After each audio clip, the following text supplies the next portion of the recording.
नमस्कार, मैं रहीना शर्मा आज आपके साथ चर्चा करूंगी योग के ऊपर कि किस तरह से हम योग के साथ जुड़कर अपनी लाइफ को बढ़िया ढंग से चला सकते हैं। किस प्रकार हम अपने लाइफ को बिना किसी के ऊपर डिपेंड हुए हम अपनी लाइफ को इंडिपेंडेंट बना सकते हैं। तो मेरी तो पहले तो मैं एक क्लास लेती थी, अब मेरी दूसरी क्लास भी शुरू हो गई है। तो मेरे को बड़ा अच्छा लग रहा है कि देखो योग के साथ आजकल बड़ी ज़्यादा जागरूकता फैल रही है। और एक क्लास में 12 से 1 ले रही हूँ और एक का टाइमिंग है 4 से 5।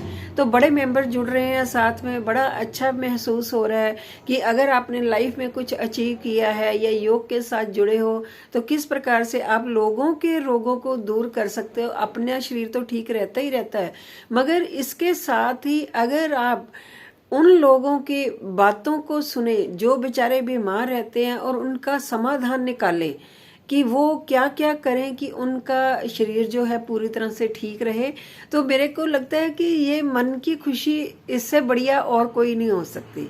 कि जब आप इतने सक्षम हो जाते हैं कि आपको ये पता चल जाता है कि हम लोगों को क्या क्या बता सकते हैं योग के बारे में। योग से देखो, माइंड तो सबसे पहले तो हमारा माइंड ही रिलैक्स होना चाहिए। इतनी ताकत है योग के अंदर कि मैं आपको बता ही नहीं सकते। बहुत बड़ी बड़ी लोगों की बीमारियां बाय योग और प्राणायाम, योग में प्राणायाम भी होता है, हम योगिक जॉगिंग भी करते हैं, कुछ सूक्ष्म क्रियाएं होती हैं, कुछ सूक्ष्म आसन होते हैं। तो ये सब कुछ जब हम कर लेते हैं ना तो हमारी लाइफ एक तो सबसे पहले तो आपके अंदर कॉन्फिडेंट आपके अंदर आना शुरू हो जाता है। आप आत्मविश्वासी बनना शुरू हो जाते हो, आपको किसी बात का फिर भय नहीं रहता। ये सब क्यों होता है?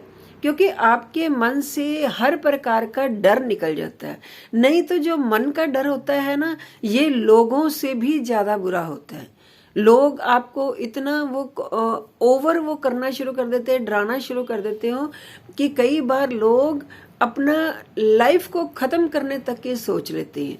तो जब आप लोगों का सामना सही ढंग से करते हो, आपका मन कमजोर नहीं होता है। ये सब कुछ क्यों होता है? जब आपका मन कमजोर होता है तो आप लोगों से डरना शुरू हो जाते हो, जबकि ये सबसे बुरी आदत है कि हम किसी को भी किसी प्रकार से भी डराना। मेरे को नहीं लगता कि फिर भगवान सब कुछ देख रहा होता है। अगर आप सोचते हो ना कि आज मैं बड़ा बलवान हूँ, मेरे से लोग डरते हैं, मैं ऐसा हूँ, मैं वैसा हूँ, मगर आपको पता नहीं होता कि फिर ये चीजें कहाँ तक आपको लेकर जा सकती हैं। पता नहीं होता टाइम का, कभी भी किसी को नहीं पता होता कि मेरे ऊपर कैसा टाइम आना है या उसके ऊपर। हम कई बार किसी के बुरे टाइम को देख के हंसना शुरू कर देते हैं कि देखा मैंने उसके साथ ये कर दिया, और दूसरा इंसान वो पूरी तरह से कमजोर हुआ होता है, जबकि उस समय उस इंसान को आपकी जरूरत होती है ताकि उसका मन जो है वो डावाडोल ना हो। तो अगर आप उस इंसान को आप योग के बारे में बताएंगे या योग के ऊपर चर्चा करेंगे कि किस प्रकार से जो ईश्वर है वो हमारे मन के अंदर ही स्थित होता है, तो वो इंसान को विश्वास हो जाएगा। क्योंकि वैसा तो सब कहते हैं भगवान कण कण में विद्यमान में, भगवान कण कण में विद्या। तो आप तो कण से बहुत बड़े हो, तो आपको ये चीज तो होनी चाहिए ना पता कि हाँ जी मेरे तो हृदय में भगवान स्थित बैठा है, तो वो क्यों मेरा कोई बुरा चाहेगा, क्यों मैं डगमगाऊं। अगर आपके ऊपर कोई प्रॉब्लम आती भी है तो उसका पूरी तरह से उस समय को निकल जाने दिया करो। समय कभी भी ठहरता नहीं है, समय हमेशा चलता ही रहता है। आपने थोड़ा सा धैर्य बांधे और उस टाइम को देखो कि ये अगर मेरे ऊपर बुरा टाइम आया है तो इसका मतलब ये भी कोई परीक्षा का समय होता है। तो उस समय आप क्या करें, अपने मन को और पूरी तरह से योग के साथ जोड़ दीजिए। इसमें सबसे महत्वपूर्ण भूमिका होती है भस्त्रिका प्राणायाम की, अनुलोम विलोम की, जो कि लंबे गहरे श्वास भरना और लंबे गहरे श्वास छोड़ना। फिर साथ में अगर आप कपालभाति कर लो तो उसमें तो क्या बढ़िया बात है। कपालभाति जैसा तो कोई प्राणायाम ही नहीं, क्योंकि ये आपकी भूख को नहीं मरने देता। नहीं तो जब आपका मन अंदर से वीक होता है, आपको भूख नहीं लगती, आपको नींद नहीं आती है, तब बड़ी मुश्किल होती है। तो इसलिए अपनी भूख को भी बरकरार रखें, अपने आसपास के लोगों के साथ जुड़ें। अगर आपके मन में कोई प्रॉब्लम चल रही है, आप दूसरों से शेयर करें।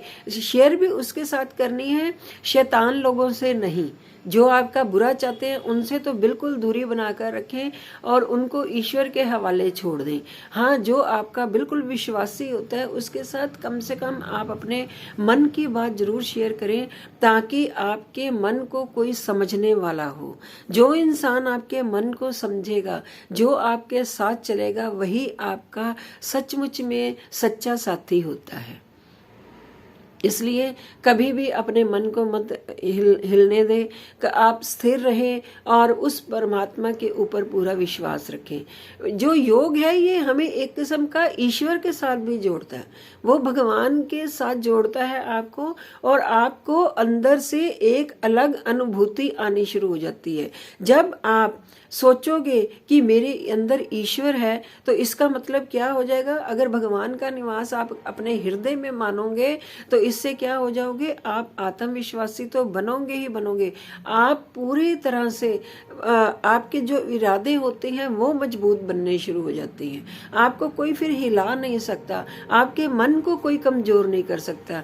तो इस मन को कंट्रोल करना सीखिए। मैं योग क्लास में यही चीजें सिखाती हूँ कि प्लीज किसी से मत डरिए, किसी से भी नहीं। सिर्फ उस ईश्वर का डर रखें कि हाँ, वो ईश्वर तो हमें देख रहा है ना। हम जहां मर्जी छुप कर कुछ भी, कोई भी गलत काम कर रहे हैं, या किसी के बारे में बुरा सोच रहे हैं, या किसी को किसी प्रकार की थ्रेटनिंग दे रहे हैं, तो ये चीजें बड़ी खतरनाक होती है। पता नहीं होता वही थ्रेटनिंग, वही चीजें हमारे ऊपर मोल्ड हो जाती हैं। तो जब आपको उस भगवान का डर होगा, तो फिर क्या होगा? आप कभी किसी का बुरा नहीं सोचेंगे, नहीं तो फिर काम खराब होता है। इसके लिए आप क्या करें, आप लंबे श्वास भरें और लंबे श्वास ही छोड़ा करो। कारण ये, और जब ये श्वास भरते हो तो ये सोचा करो कि ये हमारे फेफड़ों तक हम भर रहे हैं, क्योंकि जब एक ऑक्सीजन की भी शरीर में कमी होती है ना, तो वो भी नुकसान देती है।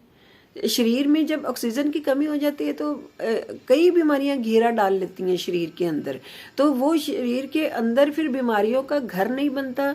हम वो नहीं होते पूरी तरह से, ऐसे नहीं होता कि हमें अब क्या करें, कैसे होगे, हमारी लाइफ का क्या होगा, ऐसा फिर आपके मन में कभी विचार नहीं आएंगे। आपको लगेगा नहीं, मेरे अंदर ऑक्सीजन की कमी नहीं है इस समय। आप अनुलोम विलोम करें, आपका माइंड स्थिर रहेगा। आप अच्छे विचारों को मन में पनपने दिया करो। तो मेरे को आज मैं हफ्ता 10 दिन के बाद वीडियो डाल रही हूँ, क्योंकि मेरा ध्यान दूसरी क्लास को सेटअप करने में लग गया था। मेरे जो सारे ही योग मेंबर इतने अच्छे हैं, बड़ा ही साथ देते हैं। कईयों ने इसमें बड़ी ज़्यादा हेल्प की है सेकंड क्लास खुलवाने में, और भी ऑफर काफ़ी आ रहे हैं कि क्लास और लगाओ, आप और लगाओ, मगर टाइम शॉर्टेज के कारण फिर मैं देखती हूँ कि अभी क्या करना है, ताकि अभी पहले दूसरी क्लास को अच्छी तरह सेट कर लो। वहाँ पे भी काफ़ी मेंबर जुड़ चुके हैं, और मेरी पहली क्लास में भी अच्छे मेंबर हैं जो कि मेरा पूरा साथ दे रहे हैं। बहुत बढ़िया क्लास है, दोनों ही क्लास मेरी बहुत बढ़िया है। तो इसके लिए मैं सिर्फ और सिर्फ उस भगवान का शुक्रगुजार हूँ, जिन्होंने कुछ ना कुछ तो ये सोचा ही है कि हाँ, ये अगर इंसान किसी भी लालच में ना आकर लोगों की अगर आप फ्री सेवा करते हो, तो मेरे को लगता है वो ज़्यादा आपको खुशी देता है। ना कि पैसे बनाकर हम सोचते हैं चलो जी मैं यहाँ से ही पैसे कमा लूँ, मैं यहाँ से भी ये कर लूँ, तो ये चीज़ें इतनी मायने नहीं करती। तो आप अगर मेरे साथ इसी तरह से जुड़े रहेंगे तो मैं आपको और अच्छी अच्छी वीडियो प्रदान करती रहूँगी। तो इसी के साथ मैं रंजना शर्मा अब आपसे इजाज़त चाहती हूँ। अगर आपको मेरा ये YouTube चैनल पसंद आ रहा है तो प्लीज़ इसे लाइक, शेयर एंड सब्सक्राइब अवश्य करें। धन्यवाद।